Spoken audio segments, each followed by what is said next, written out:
The call came on a Tuesday morning, and I remember thinking the weather was too pretty for news that bad.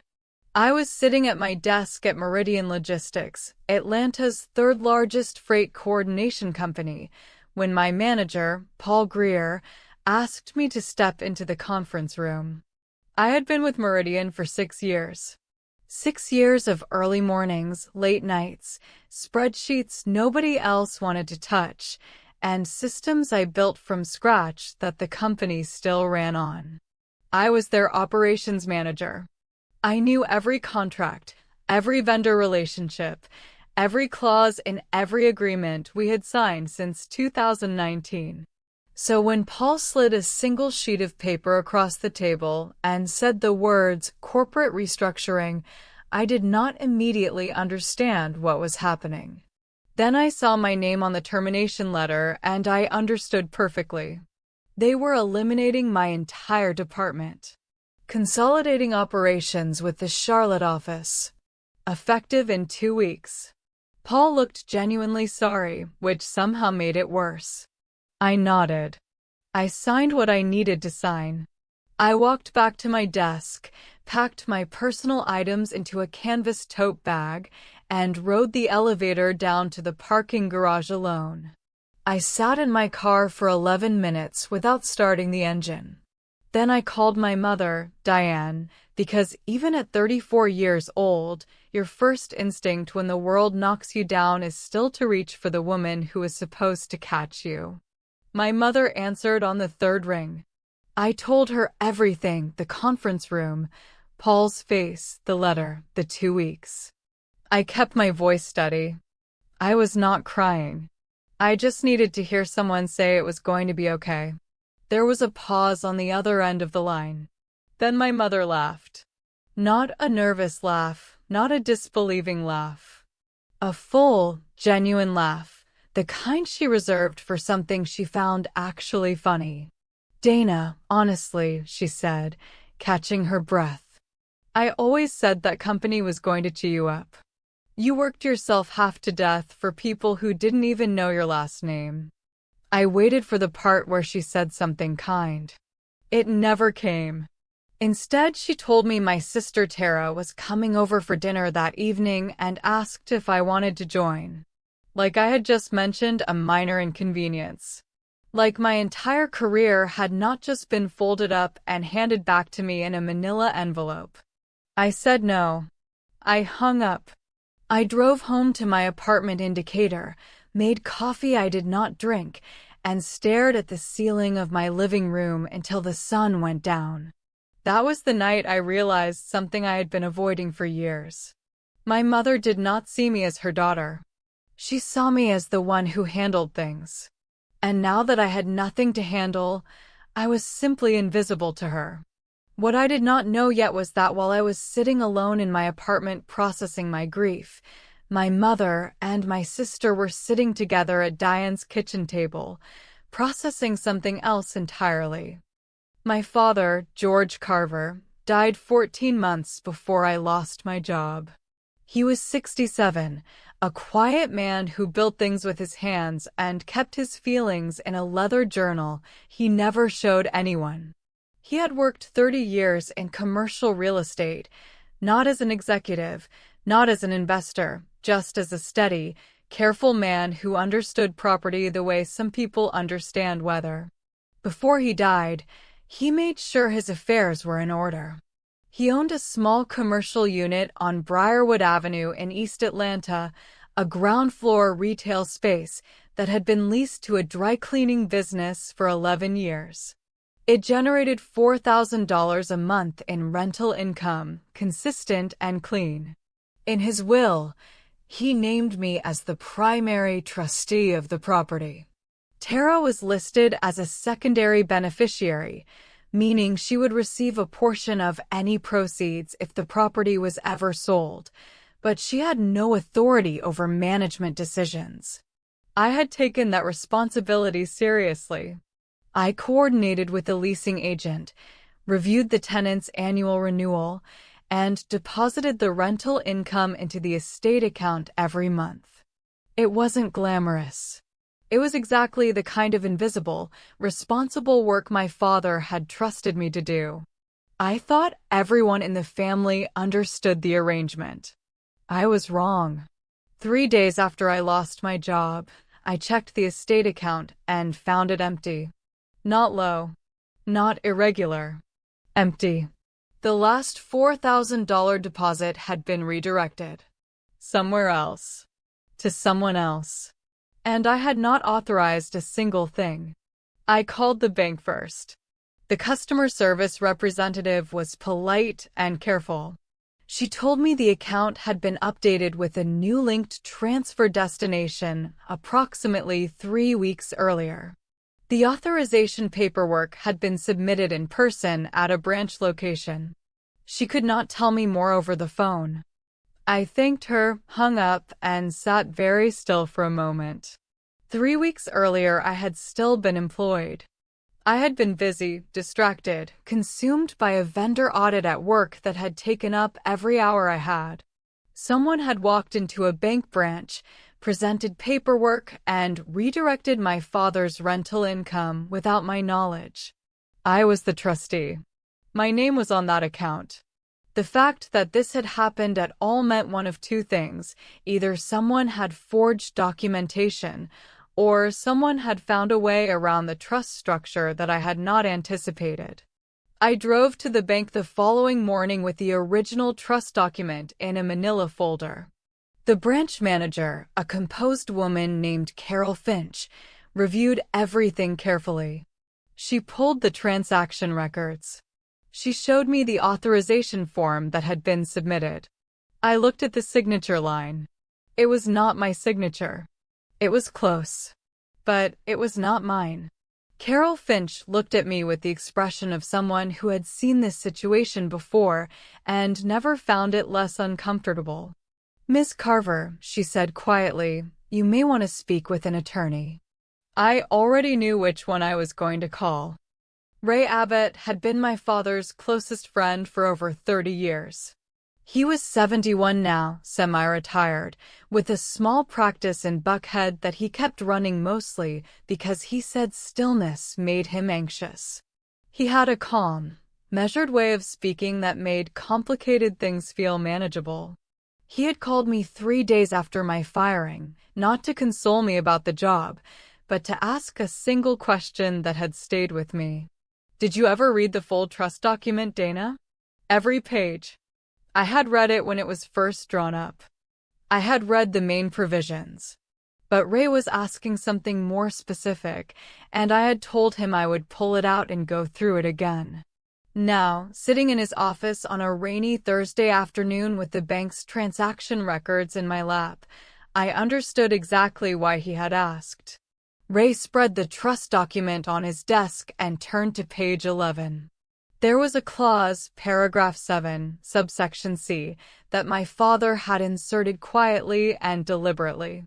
It stated that any attempt to redirect, transfer, or encumber trust assets without the written, notarized consent of the primary trustee would render the transaction legally void and constitute a breach of fiduciary duty.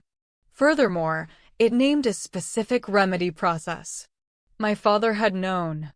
He had known his wife's patterns, known Tara's habits, and he had built a wall into the document so carefully that it looked like standard legal language to anyone who wasn't reading closely.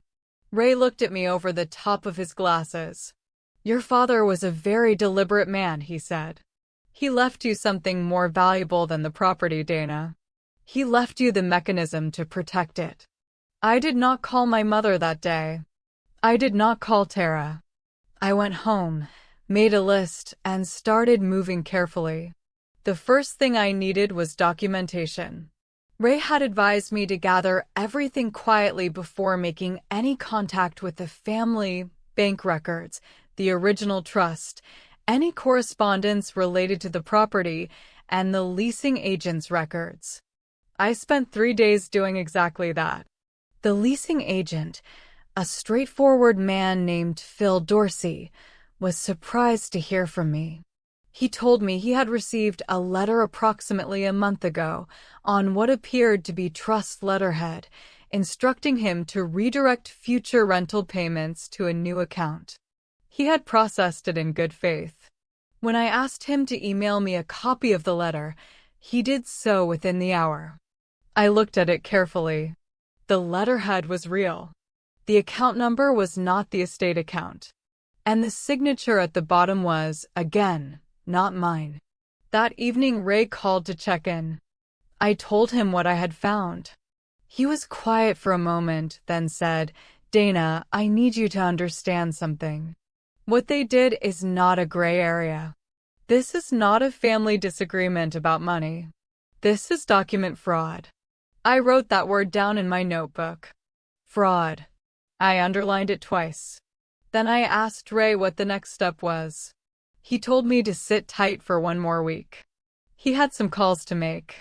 People he wanted to speak to quietly. I asked him what kind of people.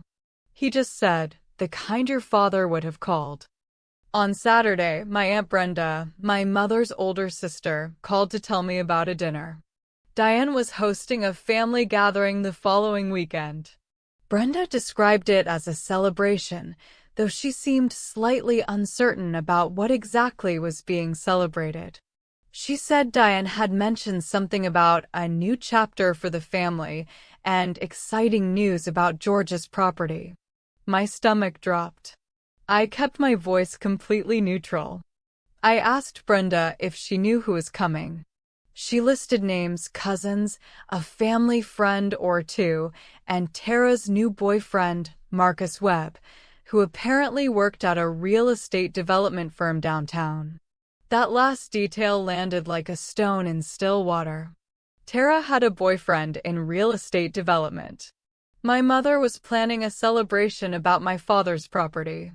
I hung up with Brenda, sat at my kitchen table, and understood the full picture for the first time. They weren't just redirecting the rental income. They were planning to sell the property. Marcus Webb was not a coincidence. He was the mechanism. Tara had found a buyer, or at least a connection to one, and Diane was throwing a dinner to announce it to the family as though it were a triumph. As though my father's carefully protected legacy were simply theirs to unwrap and hand over. I called Ray immediately. I told him about the dinner. He was quiet for 3 full seconds. Then he said, "Good. That's actually very good, Dana. Let them set the stage." I spent the following days doing something I had never done before in any conflict with my family. I did nothing visible. I did not call Diane. I did not confront Tara. I did not post anything, tell anyone outside of Ray, or give any indication that I knew what was coming. On the outside, I was a recently unemployed woman dealing quietly with her circumstances. On the inside, I was building a case file. Ray connected me with a forensic document specialist named Dr. Anita Voss, who worked out of a firm in Midtown Atlanta. She examined the authorization letter sent to Phil Dorsey and the bank's signature documentation within 48 hours. Her preliminary finding was clear: both signatures had been produced by the same hand, and neither matched my signature samples. She would have a formal written report ready by Friday. Ray also reached out to Walter Sims, the family attorney who had processed the original trust.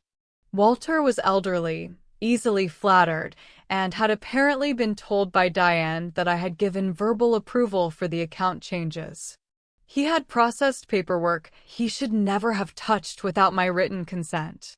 When Ray spoke to him directly and outlined what the trust document actually said, Walter went very quiet. Then he said he needed to make some corrections. Ray told him he had until Friday to do so.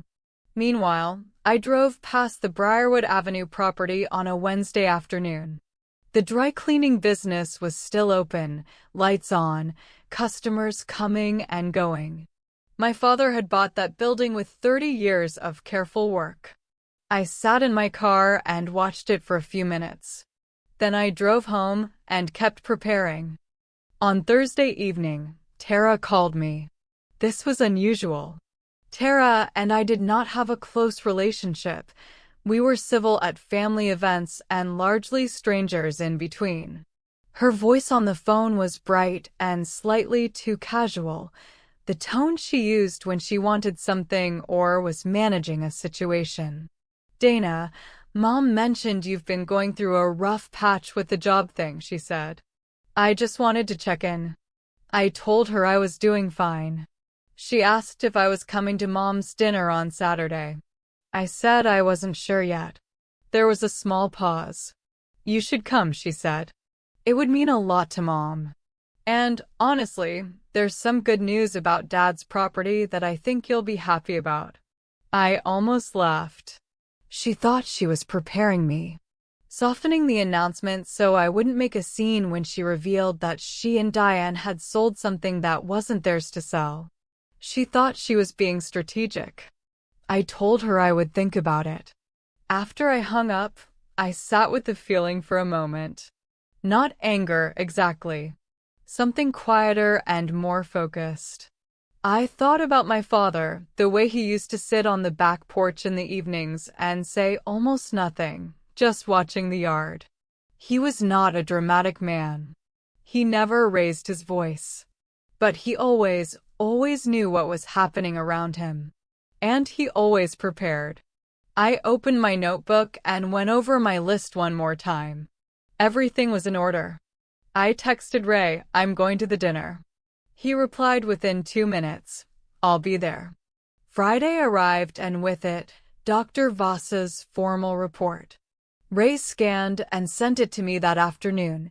12 pages of forensic analysis with comparison charts, signature mapping, and a concluded opinion stated in plain language.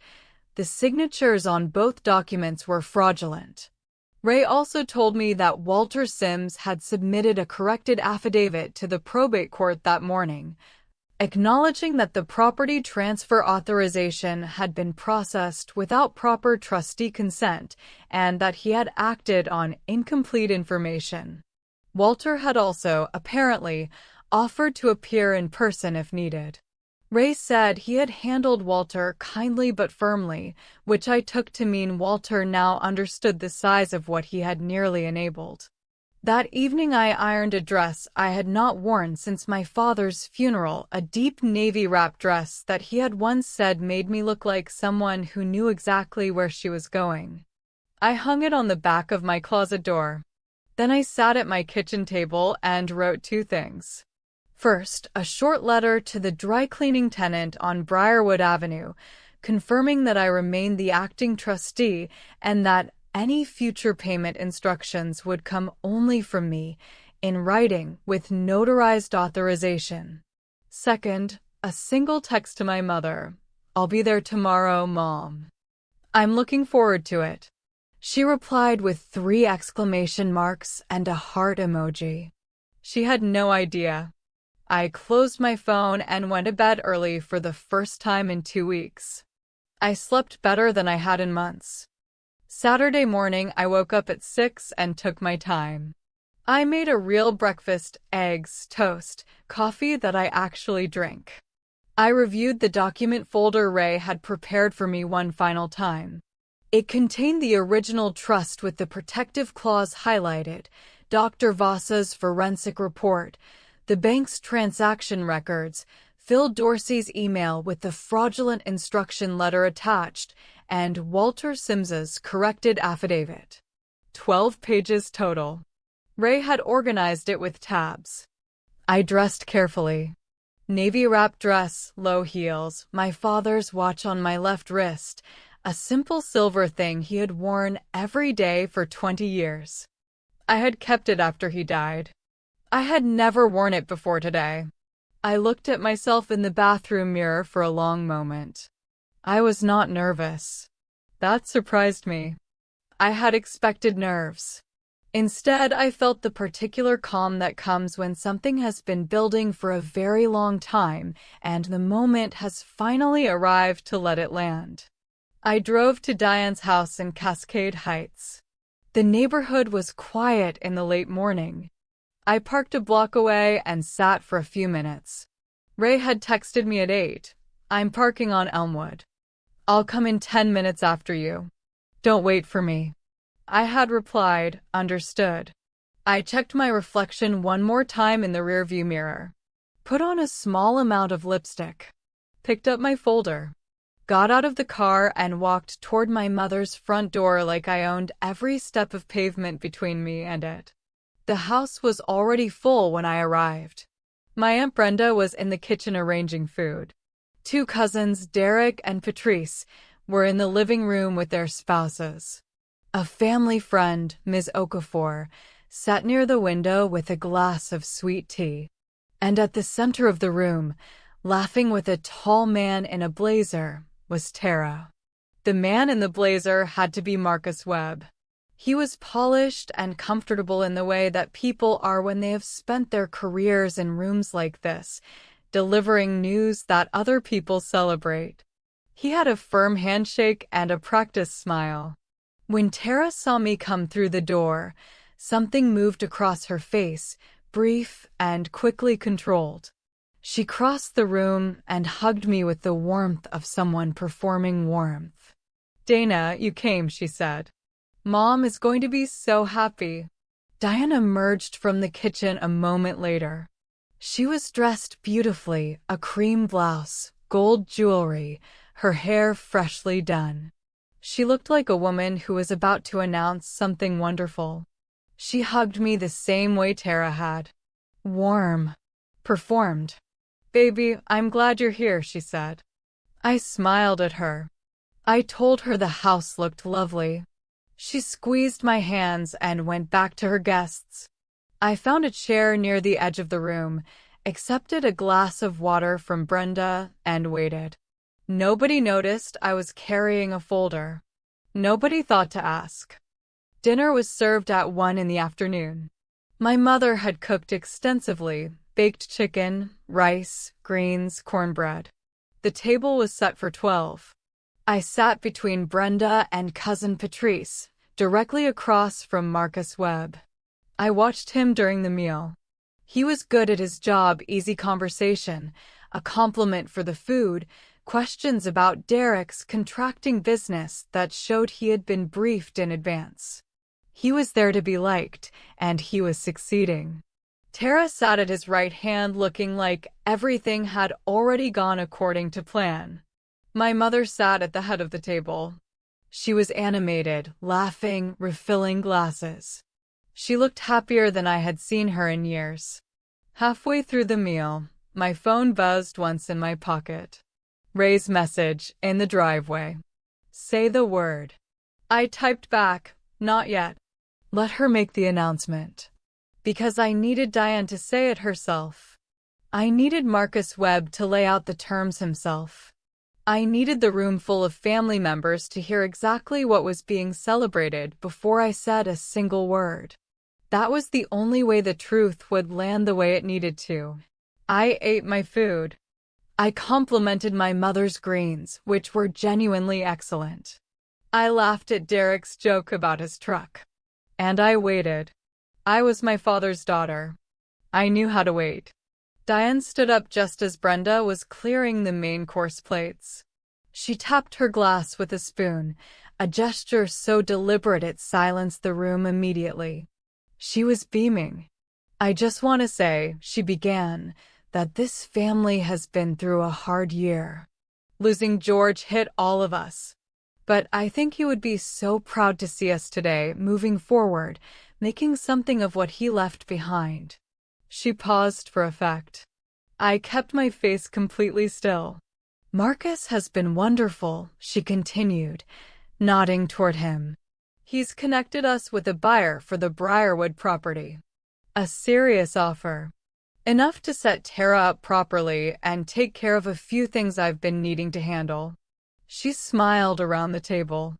"I wanted you all here because family should celebrate together." There were murmurs of approval. Brenda said, "Wonderful." Derek clapped once. Ms. Okafor smiled warmly. Marcus Webb nodded with professional satisfaction. Tara reached over and squeezed Diane's hand. I looked at my mother across the table. She met my eyes, and for just a moment, something cautious moved through her expression, a flicker of something that knew it should be uncertain, but had convinced itself it wasn't. I reached into the bag beside my chair and placed the folder on the table in front of me. I did not open it yet. I simply rested my hand on top of it. "Mom," I said, quietly enough that the table had to still itself to hear me.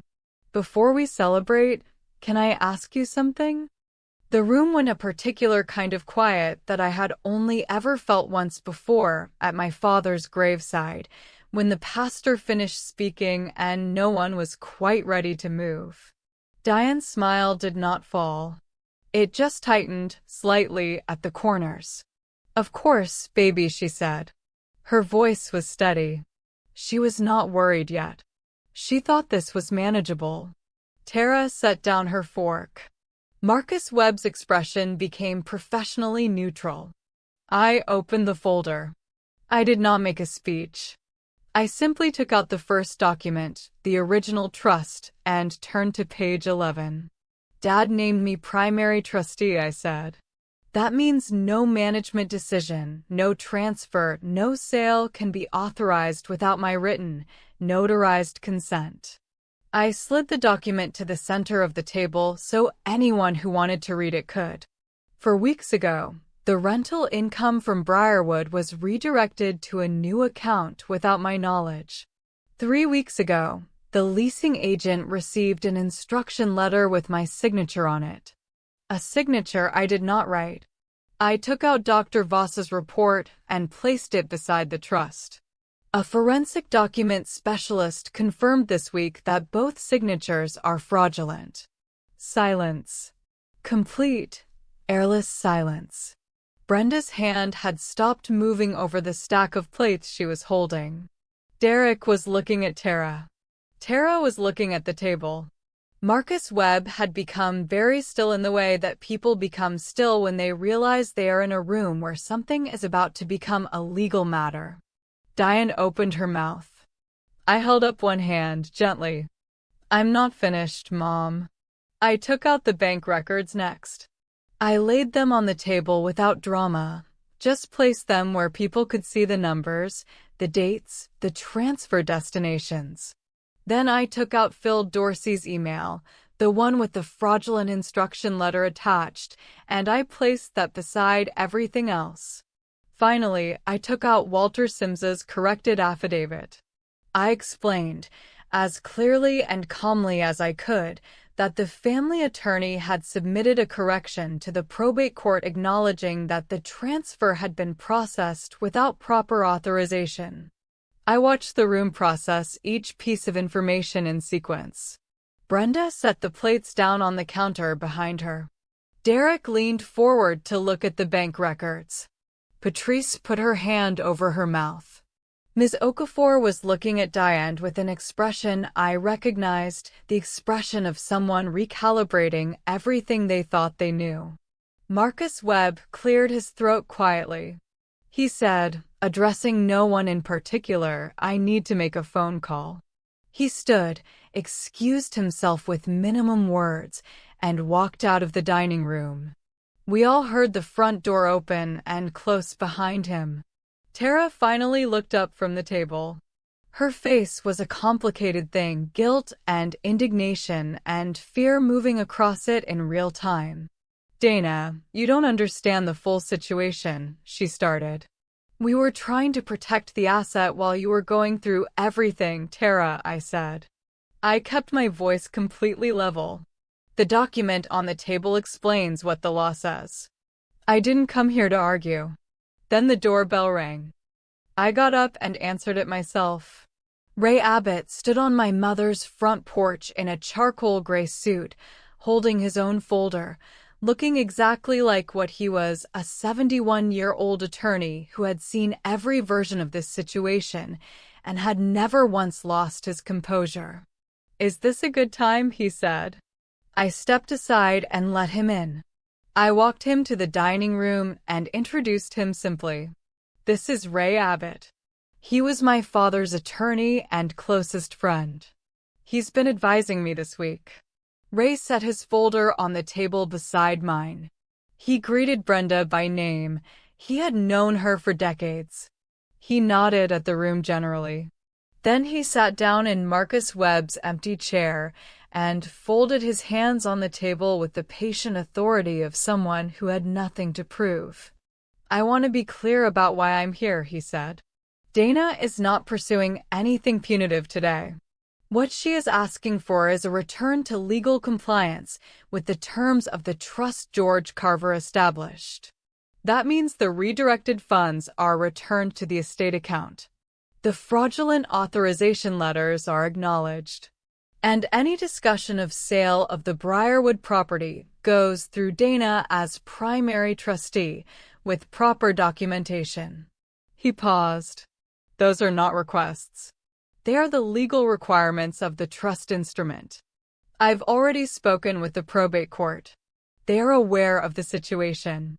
Diane had not spoken in several minutes.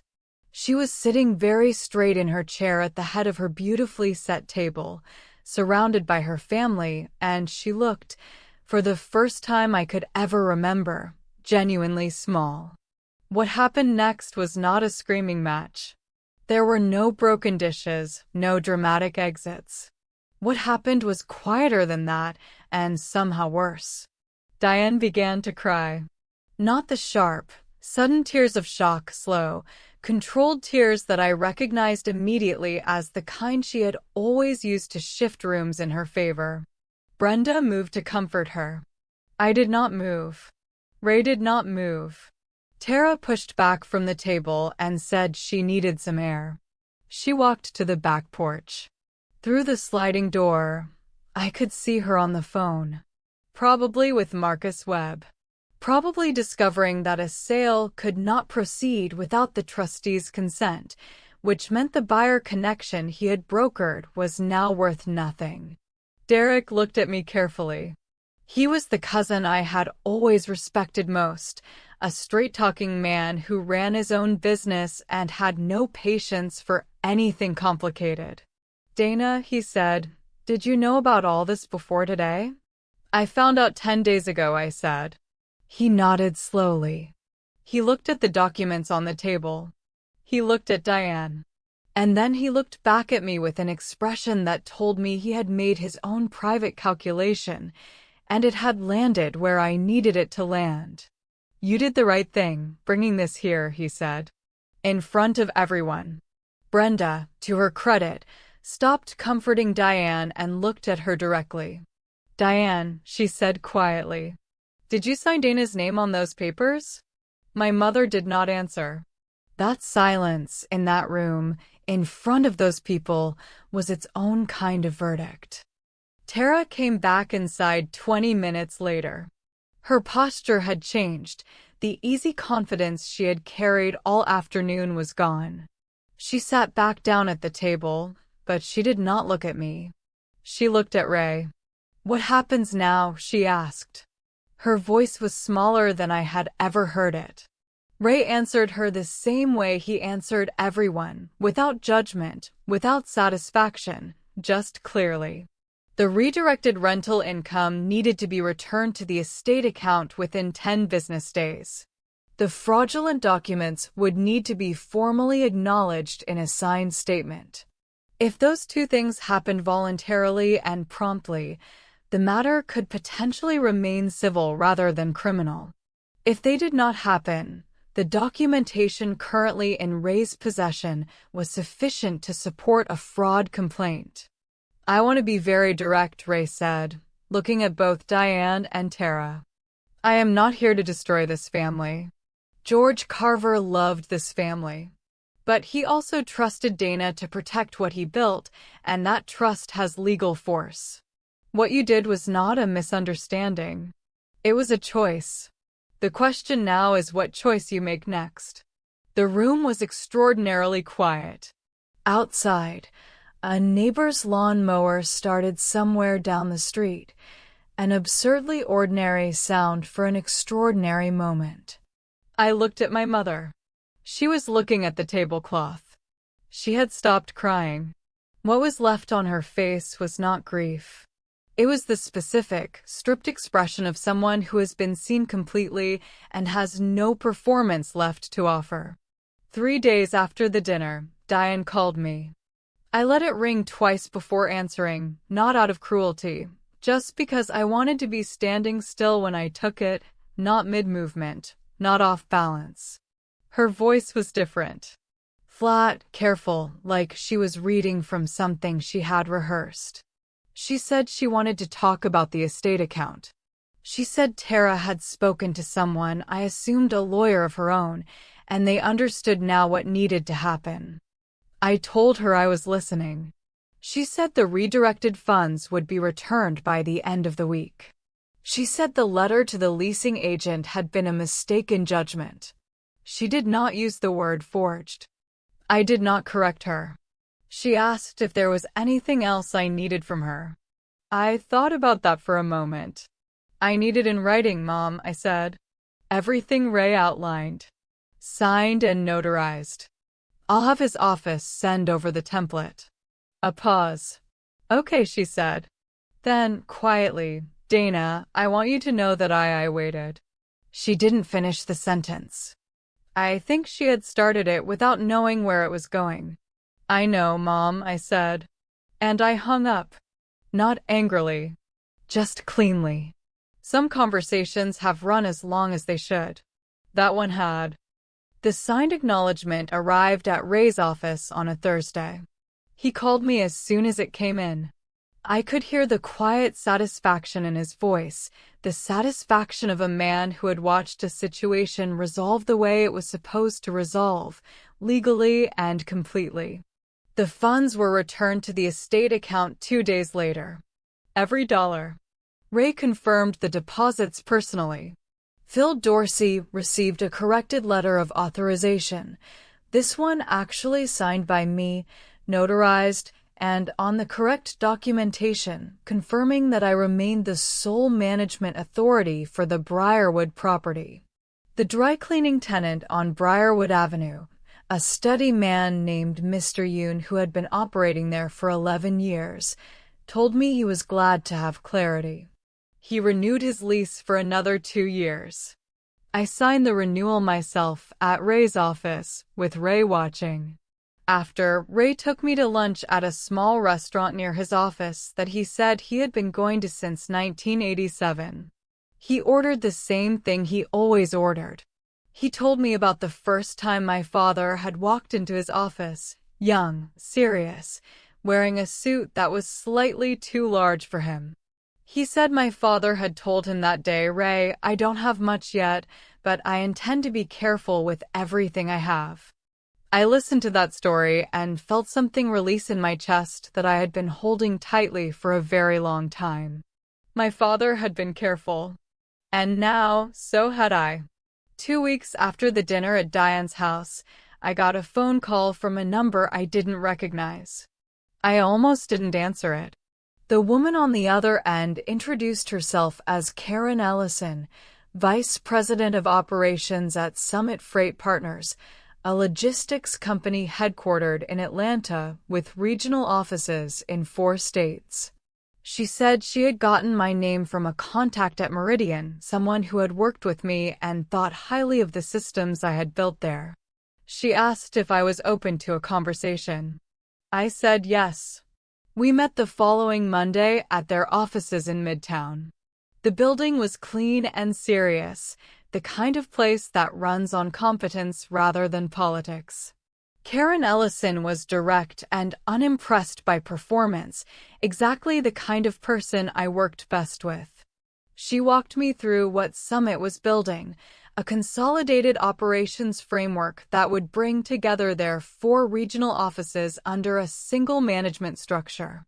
The role they were looking at, Director of Operations, would oversee the entire system. It was 2 levels above what I had held at Meridian. The salary she mentioned made me breathe carefully through my nose to keep my expression neutral. I asked good questions. She asked better ones. At the end of the meeting she said, I've interviewed 11 people for this position, Dana. You're the first one who understood the actual problem before I finished describing it. I drove home feeling something I had not felt in weeks. Not just hope. Certainty. I accepted the position at Summit Freight Partners on a Wednesday morning. Karen sent the offer letter the night before, and I had read it 3 times, not because anything was unclear, but because I wanted to be sure it was real. Director of Operations. A full team reporting to me. A salary that meant I would never again have to calculate whether I could afford to say no to something. I signed the letter at my kitchen table with the same pen I had used to sign documents at Ray's office. I called Ray first. He said, "Your father would have been very smug about this." I laughed. It was the first real laugh I had produced in over a month, and it surprised me with how easy it was. I started at Summit 3 weeks later. On my first day, Karen walked me through the building and introduced me to the team. 15 people, various levels, all of them watching me with the careful attention that people give to a new leader they are still deciding about. I shook every hand. I remembered every name. By the end of the first week, I had mapped every inefficiency in their existing system and drafted a preliminary restructuring proposal that Karen called the most thorough document she had received in years. I was not trying to impress anyone. I was just doing what I had always done. The difference was that this time, someone was paying attention. And this time, I was keeping every credit that was mine. A month into my new role, Tara called me. I was in my office, my own office, with my name on the door, when the call came through. I stepped out into the hallway to take it. She asked how I was doing. I told her I was well. She said she had heard I had found something new. I confirmed it. There was a pause, and then she said something I had not expected. She said she was sorry. Not the way our mother had been sorry, not the incomplete, self-protecting kind of sorry that trailed off before it landed. Tara said it plainly. "I knew what we were doing wasn't right, Dana. I told myself it was going to be fine, that you'd understand eventually. But I knew." I stood in the hallway of my new office building and listened to my sister tell me the truth, possibly for the first time in our adult lives. I did not tell her it was okay. It wasn't, and we both knew it. But I told her I appreciated her saying it. We talked for a few more minutes about nothing significant, her job search, the weather, a cousin's upcoming birthday. When we hung up, I stood by the window for a moment and looked out at the Atlanta skyline. I thought about my father, about the clause on page 11. About how he had anticipated exactly this, not with bitterness, but with love. He had loved us all, including the parts of us that needed protecting from each other. And he had done what he could quietly before he left. 6 months after the dinner at my mother's house, I drove past Briarwood Avenue on a Sunday afternoon. Mr. Yoon's dry cleaning business was open, the way it always was. The sign in the window was the same one that had been there for 11 years, slightly faded at the edges, still perfectly readable. I parked across the street and sat for a few minutes. The building was ordinary, 1-story, brick facade, a row of small windows. My father had bought it without fanfare, maintained it without complaint, and left it to me without expectation. He just trusted me to be careful with it. I had been. I thought about everything that had happened since that Tuesday morning in Paul Greer's conference room, the letter, the empty account, the folder on my mother's dining table, Ray's voice across that restaurant lunch. Karen Ellison saying I was the first person who understood the actual problem. I had walked into the worst month of my life and come out the other side holding more than I had started with. Not because I had been loud or dramatic or relentless. Because I had been patient. Because I had read the documents. Because I had let the truth do the work that anger never could. I started the car. I had an early morning at the office and a team meeting I was genuinely looking forward to. I took one more look at the building my father built, and I pulled away from the curb. The property was mine. The job was mine. The life I was living was finally, completely mine. And for the first time in as long as I could remember, nobody was laughing. Dana did everything right and still had to fight to keep what was legally hers. Do you think what Diane and Tara did crossed a line that an apology can't fix? Or does family always deserve a second chance? Drop your thoughts below and follow for more stories about the people who stay quiet the longest and fight back the hardest.